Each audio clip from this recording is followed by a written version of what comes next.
pretty intense exchange on live TV. Yeah, that's the one. Between Karoline Leavit and the White House press secretary, Karine Jean-Pierre, it definitely made some waves. It really did. And we saw all those headlines, scathing blow, humiliating defeat, that kind of thing. But we wanted to actually, dig in. Right. Go beyond the immediate reactions. What were they really arguing about? What were the core points? That's the mission here. Exactly. Understand what happened and maybe why it hit such a nerve. So setting the scene. It's Leavit versus Jean-Pierre.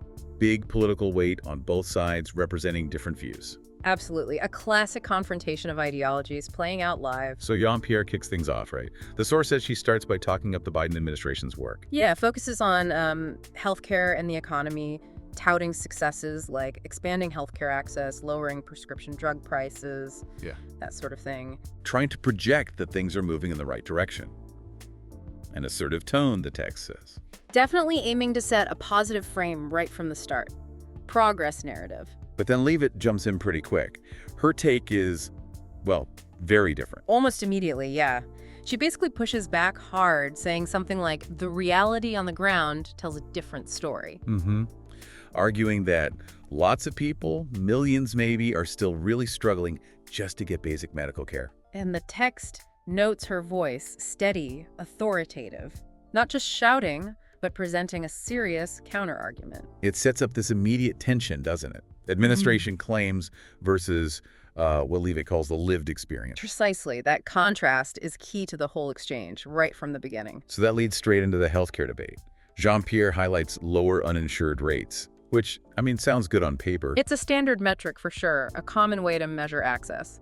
But Leavit doesn't really focus on that number itself, does she? No, she pivots immediately.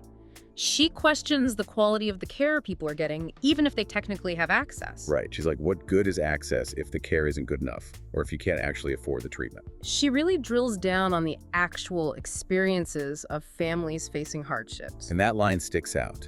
Accessibility without affordability is meaningless. Wow. Calling the administration's efforts a facade.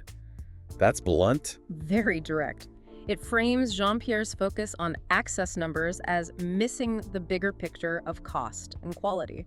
It's a fundamental disagreement on what progress in healthcare really looks like. That makes you think, doesn't it?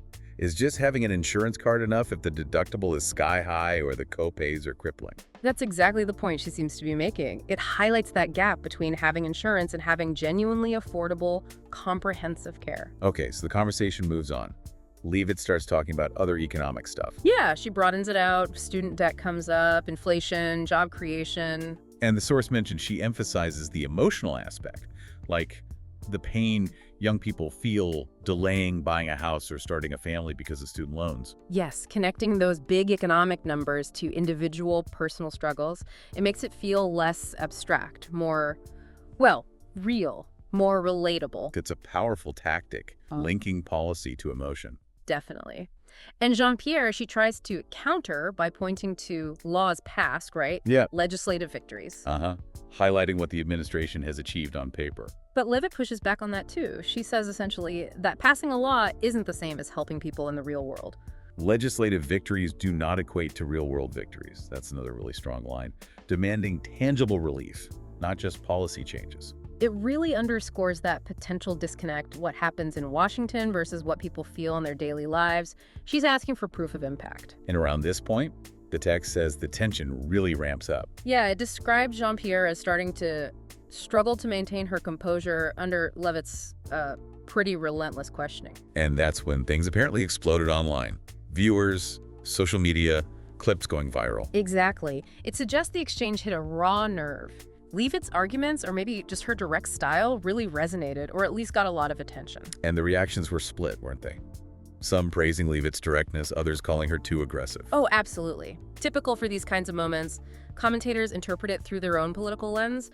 Our job is just to see what was actually argued. Right. So Jean-Pierre tries to shift gears a bit, talks about future plans. Yeah, pivoting towards, continuing these conversations and aiming for sustainable change. Looking forward. Kind of a standard move when you're under fire about the present, maybe? Shift focus? It can be, yeah. A way to try and regain control of the narrative, focus on commitment rather than current problems. But Leavit wasn't letting go, according to the text. Not at all. Her response was sharp, something like, sustainable change. All I see are temporary fixes and more excuses. Oof, pushing back hard against the future talk. Demanding action now. It's a real demand for present-day accountability. Less talk about future plans, more focus on immediate issues and maybe perceived failures. And she gets specific again, right? Inflation. Groceries. Yes, brings up rising grocery prices directly, saying you can't ignore grocery prices skyrocketing and claim that your economic policies are a success. That's super tangible. Everyone feels that at the checkout line. Absolutely. It's a very powerful, everyday example of inflation's impact, making the economic debate very concrete. Jean-Pierre then apparently tries to talk about unity, bipartisanship. Which, on the surface, sounds positive, a call for working together. But Leavit connects it back to the problems.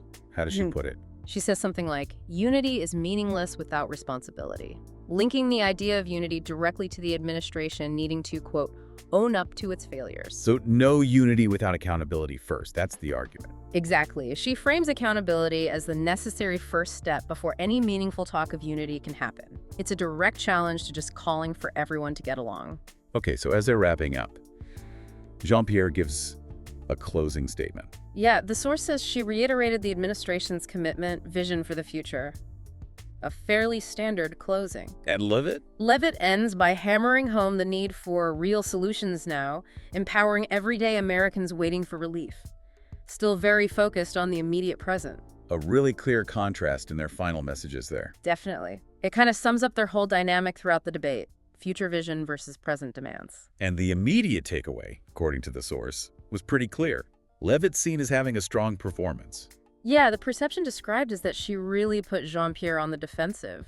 The text even calls Leavit an overnight sensation. Wow.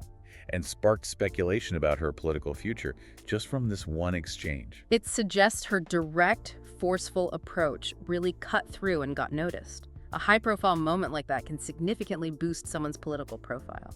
And for Jean-Pierre, it kind of highlights the tough spot she's in, right? Defending the administration against pointed criticism. It absolutely underscores the challenge. Communicating policy effectively, especially when facing direct, persistent challenges in a polarized environment, is incredibly difficult. So looking beyond just that moment, the text suggests Leavit has actually used this visibility since then. Yes, that she's leveraged the increased attention in other appearances. It wasn't just a one-off viral moment, it had legs, apparently. And the source even floats the idea that this could signal a shift in voter sentiment. That feels like a big leap. It's definitely a significant interpretation. Whether one exchange truly signals a broad shift is hard to say without more data, like polls or election results. But it can contribute to shaping perceptions, absolutely. It paints the whole thing as a kind of snapshot of our political dialogue now. Yeah, like a microcosm.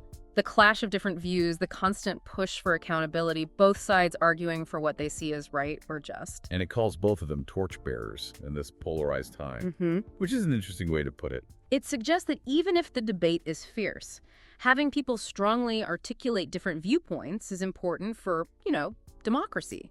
Vigorous debate. And the issues themselves, accountability, healthcare costs, economic struggles, they aren't going away. Not at all. They're persistent concerns. And the source suggests Leavit's voice, because of moments like this, might continue to be pretty influential on those topics. Okay, so let's try and summarize the key takeaways from this deep dive. Based on the source text, we saw this really direct confrontation. Right. Leavit challenging the administration's narrative on healthcare and the economy, focusing hard on affordability, lived experience, and demanding immediate accountability. While Jean-Pierre defended the record, highlighted legislative efforts, and focused on future commitments, but seemed, according to the text, to struggle under the pressure. And the immediate public reaction was significant, boosting Leavit's profile and underscoring the communication challenges for the administration. It really seemed to tap into some widespread public concerns. We tried to get past those initial who won headlines and look at the actual substance, the accessibility versus affordability debate in healthcare. The gap between laws being passed and people feeling the positive effects. And that constant tension around government accountability. It's a really revealing snapshot of current political arguments. Exactly. It shows how these big, complex issues get debated and framed in the public square. And hopefully for everyone listening who wants to get up to speed quickly but also wants the detail, this dive gave you that structured look, moving beyond just the sound bites. Yeah, providing that context and analysis to really understand the arguments and the dynamics at play. So here's a final thought to leave you with. It's kind of amazing how one single TV exchange like this can grab so much attention, isn't it? It really is. What does it tell us about political communication today? Or the power of being direct, maybe? Or what kinds of issues and styles really cut through the noise and resonate with people? It makes you think about how narratives get built, how they get challenged, and how these moments might actually shape public perception and, maybe even political outcomes down the line, something to reflect on.